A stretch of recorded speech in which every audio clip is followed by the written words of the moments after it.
Welcome back, and as we promised you, we're going big here at the SABC today, because today is the first day of a new look for SABC News, and I'm going to cross now live from our studio here to the SAfm studio, also here in Auckland Park, and Leanne Manus is in conversation there with Stephen Grootjes, the anchor on the show there, and also SABC Group Executive Phathiswa Magopeni and Chris Maroleng, who is the COO of the SABC. TV today, and that's exactly what's happened. And we are here with our SAfm listeners and our Morning Live viewers. We're bringing you together so that we can talk to you about this rebranding. So, of course, I'm being welcomed into his studio. Stephen Grootjes, as you know, is the host of SAfm Morning Drive, and what a great pleasure to be sitting alongside our SABC Group Executive, which is Phathiswa Magopeni, and Chris Maroleng, our COO, talking about this new brand. Firstly, and I say this on a very outside opinion, because this is, for me, the first time I'm even seeing the logo. I had not seen it. I didn't know what I was getting in for. I just knew that I was tweeting "Black is coming," but what that meant, I had no idea. So from me to you guys, congratulations. This is a very big moment and a happy moment at the SABC. Where did it all come from? I mean, talk to us about this logo. When we sat and thought about what we were going to do about our rebranding, we had to go back and think about our recent past, the stuff that happened, and the issues of editorial interference that were raised, and we had to think hard about how we're going to change it. And the black is coming from the positive meanings of black that we thought of, and the meanings that we've extracted are consistent with the values that we want to see in our newsroom, and that we are going to use to commit to the message that we are sending to South Africans. So we've chosen about 4 of them. We're looking at black representing integrity, which is what we're required to do what we do and do well. And we're also looking at versatility, which is the color black. So it's also the fact that we're in an age where rapid technological advancements require a different brand of a journalist. So we're also looking at trying to think now, courage, which is the big thing that we're going to demand of our journalists, because if we're going to remain impartial and independent, they actually have to commit to that. And the authority that comes from being knowledgeable. So it's not only authority because it's authority, but we're looking for journalists that are that possess above average knowledge of the subjects that they deal with. So that's where the black comes from. I mean, it's so interesting because people talk about credibility, and Chris, I'd like to bring you in here.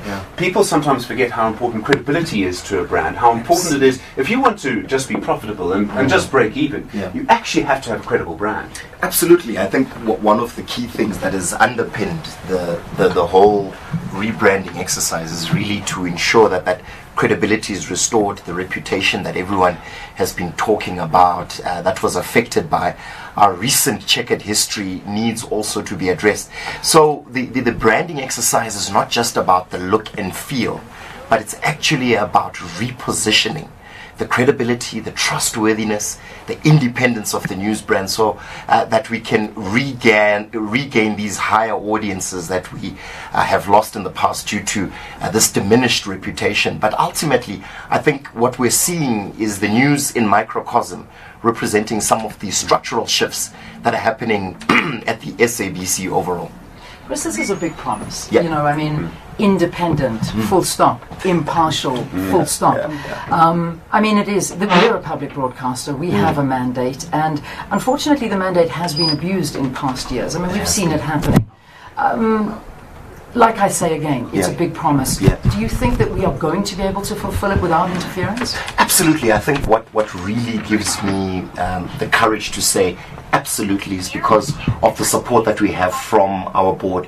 Our board has been very clear in mandating us as executive management to ensure that we guard that independence jealously, that we ensure that the credibility of the SABC is restored. So it's not just the news, It's actually saying that this independence and independence of thought, creativity, must define what the SABC's future is about. Because remember, we are ultimately operating in a space that has become increasingly competitive.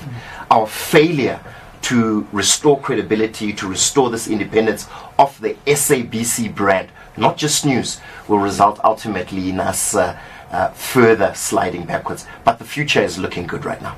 And Phathiswa, so what are people going to see? Just the experience in terms of content. I just want to touch on what Chris has just mentioned. The issue of impartiality for us, it's a non-negotiable. We serve South Africans that have a wide range of interests, and therefore we cannot afford to take a position. And this is what our journalists within the newsroom are going to have to do. That they have to think deeply and very hard about their own prejudices, that you would focus on this community and not that community in the way you cover your stories. So that impartiality is very important, because we are required to provide a plurality of voices. So it's not about us and whether we like the voices that are in the stories or not. It's about the South African citizen and what they expect of us.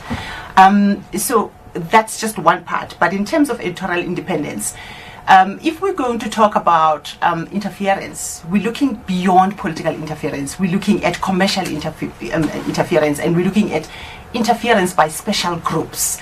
So we are going to have to keep it clean. And our editorial character as SABC News has to be beyond reproach.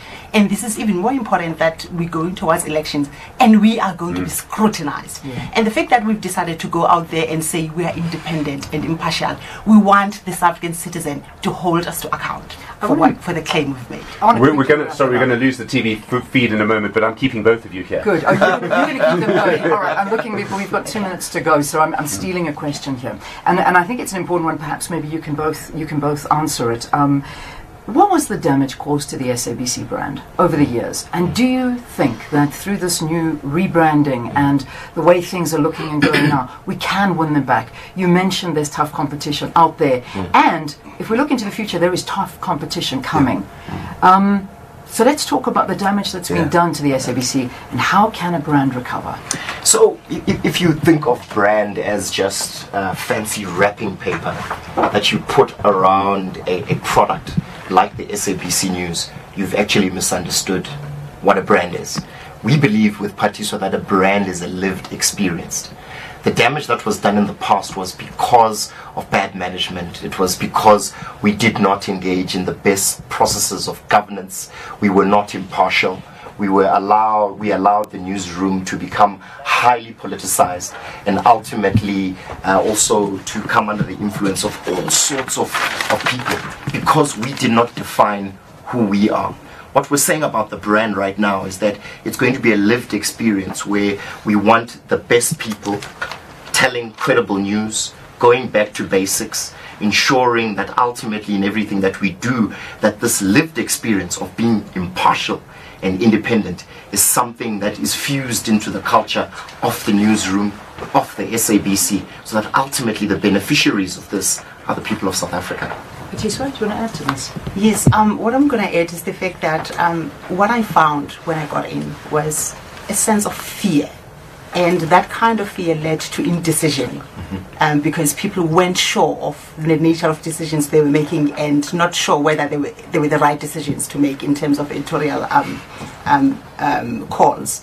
But what we have done with the two pillars that we've chosen, independent and impartial, which talk to our regulatory construct as SABC News, we are forcing everyone within our newsroom to say, whenever they have to make a decision, from the person who prints scripts to the person who's on air, to say, can what I say or do be judged as independent? Can I stand there and defend it as impartial? So at an individual level, this is something that we have to live, breathe, and eat on a daily basis. That doesn't mean you can't interrogate, though. Yes. You can interrogate. Yes, okay. You're going to have some arguments in your newsroom. I mean, this is exactly what we're driving. With lack and choosing courage. We are creating an environment where people can be, we can have courageous conversations, and we're actually going to encourage dissent in our newsroom, but it's got to be constructive dissent, because we want people to say, I disagree with you. Yes, you are an editor, but I don't see it that way. Or explain to me why you want me to do it the way you want. Yes. It sounds almost, and I mean, I'll ask you first, and I think Chris might want to extend this. In some ways, the SABC, we talk about, on SAfm, we talk about the nation needing a conversation with itself. SABC is having a conversation with itself, in the newsroom and throughout the organisation, Chris. Absolutely, and I think that conversation is about what are the vital behaviours of ultimately a sparkling SABC employee. And that talks about having those vital or crucial conversations, having total candor. It's about having a get it done and can do attitude. It's about ensuring that in everything that we do around the important work of broadcasting, that we remember that we need to do this in the interest of the public who we claim to serve. Yeah. And that's it.